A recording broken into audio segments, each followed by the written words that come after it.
Just one drink may be one too many to drive if the government gets its way. Right now, police can arrest someone for drunk driving if their blood alcohol level is 0.08, 0.08 or above. But regulators want that lowered so that a 0.05 blood alcohol level could send you to jail.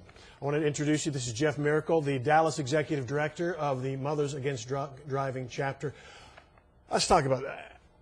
Jeff, you know we do a lot of news stories on horrible drunk driving accidents, and I want to know if this legislation is targeting the right people, because to my mind, my memory anyway, it seems like the people who kill people, and there are 10,000 people, about 10,000 people killed every day because of drunk-related accidents, but they're just 3 times the legal limit or 2 times the legal limit. I can't remember ever reporting on somebody at 0.08, killing someone. It's probably happened. But are we going after the right thing here? Are we getting the right people off the road?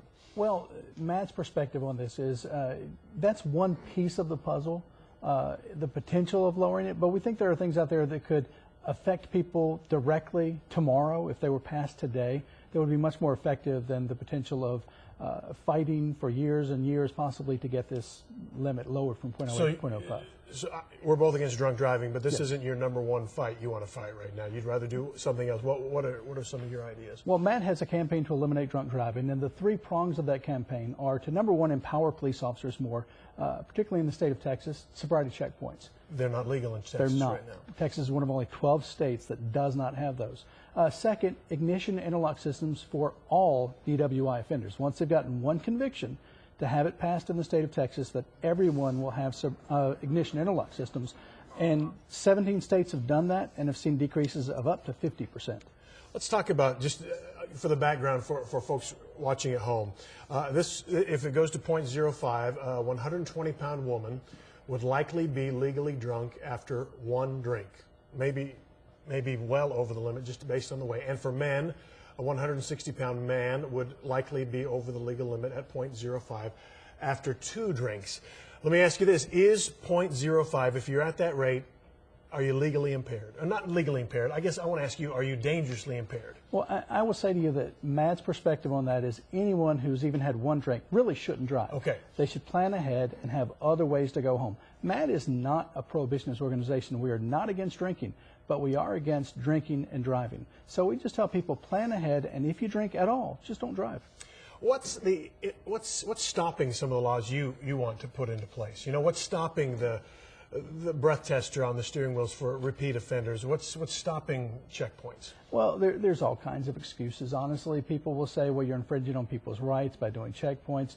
Ironically enough, 38 other states don't think you are, and it works there. The CDC did a study and said that even by having sobriety checkpoints, you decrease the number of drunk drivers on the road by 20%. Talk about, now in Europe, I know they went to 0.05 and they've decreased, they've got cut in half their drunk driving deadly accidents. Right.